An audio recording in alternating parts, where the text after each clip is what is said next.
Gente, João hoje me fez um pedido especial. Você pediu hoje para fazer o que com tu aí, João? Tirar uma foto tirando leite. Hoje para filmar ele tirando leite. Ó. É uma coisa que o João já gosta de tirar leite. Adoro tirar o leite. Deus te abençoe.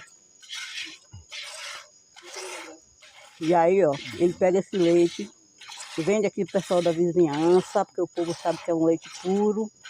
A vaquinha dele, ó, só come capim, não come ração industrializado. Não, nada disso.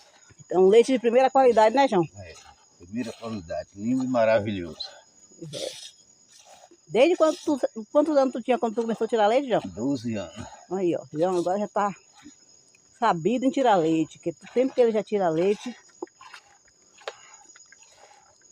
Ó o bezerrinho ali, ó. O bezerrinho tá ali, tá triste, dizendo, ó, estão bebendo meu leitinho. Daqui a pouco tem pra ele.